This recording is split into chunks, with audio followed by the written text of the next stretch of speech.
আধুনিক যুগে যুদ্ধের জন্য সবথেকে কার্যকরী অস্ত্র হচ্ছে যুদ্ধবিমান। স্বাভাবিকভাবে যে দেশের যুদ্ধবিমান যত বেশি শক্তিশালী, সে দেশটি যুদ্ধের ময়দানে তত বেশি এগিয়ে থাকে। বিশ্বের ছোট বড় সব দেশই চায় তাদের সামরিক শক্তিতে অত্যাধুনিক সব যুদ্ধবিমান সংযোগ করতে। বাংলাদেশও এর ব্যতিক্রম নয়। আগামীতে বাংলাদেশেই নিজেদের জন্য যুদ্ধবিমান তৈরির আকাঙ্ক্ষার কথা জানিয়েছেন প্রধানমন্ত্রী শেখ হাসিনা। প্রিয় দর্শক, এই ভিডিওতে আপনাদের জানাবো মডেল ভেদে এক একটি যুদ্ধবিমান তৈরি ও পরিচালনায় কত টাকা খরচ হয় এবং বাংলাদেশের পক্ষে কি নিজ দেশে যুদ্ধবিমান তৈরি সম্ভব। তো চলুন শুরু করা যাক। আধুনিক যুদ্ধ বিমানগুলোর আনুমানিক মূল্য প্রকৃতপক্ষে কিনতে গেলে এর দাম কম বেশি হতে পারে। তাছাড়া বিমানের সাথে থাকা অস্ত্রপাতির দাম এর মধ্যে পড়ে না এবং বিমানের দাম অনেকটা ওঠানামা করে। একই বিমানের বিভিন্ন ভার্সন ভেদে দামের অনেক হেরফের হয়ে থাকে। আধুনিক যুগে যুদ্ধ বিমান বা এরিয়াল সিস্টেমের প্রতি ঘন্টা উড্ডয়নের খরচ ও ফ্লাইট কস্ট শুধুমাত্র তার জ্বালানির খরচ হিসেবে ধরা হয় না, বরং এর সাথে আকাশে উড্ডয়নের আগের প্রস্তুতি ও পরবর্তী রক্ষণাবেক্ষণ, এয়ারফিল্ড রানওয়ে রক্ষণাবেক্ষণ এবং রক্ষণাবেক্ষণকারীদের খরচ ইত্যাদি সংযুক্ত করে হিসাব করা হয়। চলুন জেনে নেওয়া যাক বর্তমানে আলোচিত কিছু যুদ্ধ বিমানের দাম, মেইনটেনেন্স খরচ ও নির্মাণকারী দেশের নাম। সুখোই সু-35। রাশিয়ার তৈরি সু-35 বা সুখোই বিমানটি আকাশ থেকে আকাশে, আকাশ থেকে মাটিতে এবং জাহাজ বিধ্বংসী মিসাইল বহন করতে পারে। আছে অ্যান্টি রেডিয়েশন মিসাইলও বহনের ক্ষমতা। 400 কিলোমিটার দূর থেকেও এটি টার্গেট চিহ্নিত করতে পারে। এর রাডারে রয়েছে একসাথে 30টি টার্গেট চিহ্নিত করার ক্ষমতা। বিমানটির আনুমানিক মূল্য 85 মিলিয়ন মার্কিন ডলার, যা বাংলাদেশি মুদ্রায় 730 কোটি টাকা প্রায়। রাশিয়ান সু-35 এর প্রতি ঘন্টা উড্ডয়ন কস্ট আনুমানিক 16,000 মার্কিন ডলার, যা বাংলাদেশি মুদ্রায় 14 লাখ টাকা প্রায়।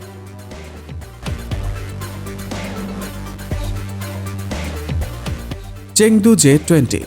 চীনের চেংদু জে-20 ফাইটার জেটকে বলা হয় মাইটি ড্রাগন। এটি চায়নার তৈরি একটি পঞ্চম প্রজন্মের যুদ্ধ বিমান। এটি 2 জেট বিশিষ্ট এবং রাডারকে ধোঁকা দিতে সক্ষম। উন্নত প্রযুক্তি ব্যবহার করে চীন জে-20 যুদ্ধ বিমান নির্মাণ করেছে সামরিক ক্ষেত্রে তাদের শক্তি বাড়িয়ে যুক্তরাষ্ট্রকে টক্কর দিতে। বিমানটিতে রয়েছে চীনের তৈরি air to air missile PL-15। এই মিসাইলের গতি শব্দের চেয়ে 4 গুণ। এর আওতা 400 কিলোমিটার। তার মানে জে-20 বিমান আকাশে 400 কিলোমিটার পর্যন্ত দূরের শত্রুর বিরুদ্ধে আক্রমণ পরিচালনা এবং প্রতিহত করতে পারে। জে-20 4টি PL-15 বোমা বহন করতে পারে। এছাড়া চেংদু জে-20 বহন করতে পারে চীনা তৈরি LS প্রিসিশন গাইডেড বোমা। বিমানটির আনুমানিক মূল্য 110 মিলিয়ন মার্কিন ডলার, যা বাংলাদেশি মুদ্রায় 950 কোটি টাকা প্রায়। চেংদু জে-20 এর প্রতি ঘন্টা উড্ডয়ন কস্ট আনুমানিক 20,000 মার্কিন ডলার, যা বাংলাদেশি মুদ্রায় 17 লাখ টাকা প্রায়। Eurofighter typhoon. ইউরোপের বিভিন্ন দেশ মিলে ইউরোফাইটার টাইফুন নির্মাণ করে। বহুজাতিক টাইফুন একটি বহুমুখী এয়ার সুপেরিয়রিটি ফাইটার জেট।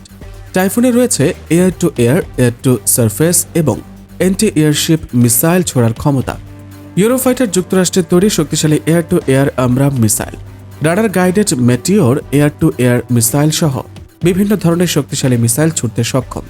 এর রয়েছে শক্তিশালী গ্রাউন্ড অ্যান্ড অ্যান্টিশিপ মিসাইল বহন ক্ষমতা।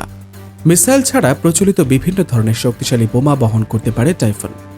ইউরোফাইটার টাইফুনের অস্ত্র বহনের জন্য রয়েছে 13টি হার্ড পয়েন্ট। রয়েছে রিভলভার ক্যানন, যা প্রতি মিনিটে 150টি গুলি ছুটতে পারে। ইউরোফাইটার টাইফুনে রয়েছে দ্রুত বাঁক নেয়ার উচ্চ ক্ষমতা। এই বিমান নির্মাণ করা হয়েছে আকাশে এয়ার সুপেরিয়রিটির জন্য, তাই আকাশে অন্যান্য যুদ্ধ বিমানের বিরুদ্ধে অতি কাছ থেকে এবং সামনাসামনি তীব্র লড়াইয়ে সক্ষম এই বিমান। বিমানটির আনুমানিক মূল্য 160 মিলিয়ন মার্কিন ডলার, যা বাংলাদেশি মুদ্রায় 1308 কোটি টাকা প্রায়।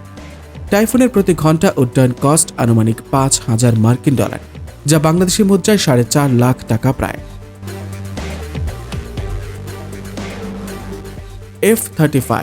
F-35 বিমান যুক্তরাষ্ট্রের তৈরি।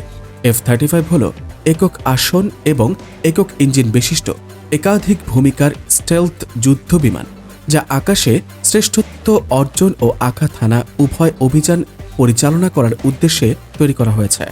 এই বিমানে আছে স্টেলথ প্রযুক্তি, অর্থাৎ এই বিমান ওড়ার সময় শত্রুপক্ষের রাডারে তার অস্তিত্ব ধরা পড়বে না। তাছাড়া শত্রুপক্ষের বিমানের চোখে পড়ার আগেই সে নিজেই তাকে দেখতে পাবে।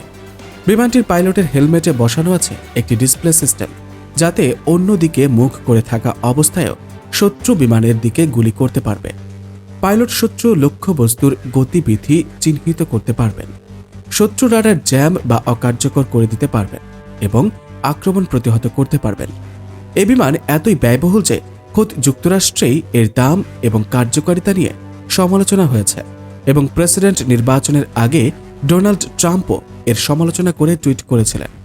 বিমানটির আনুমানিক মূল্য 180 মিলিয়ন মার্কিন ডলার, যা বাংলাদেশি মুদ্রায় 1550 কোটি টাকার প্রায়। এর প্রতি ঘন্টা উড্ডয়ন কস্ট আনুমানিক 30,000 মার্কিন ডলার, যা বাংলাদেশি মুদ্রায় 26 লাখ টাকা প্রায়।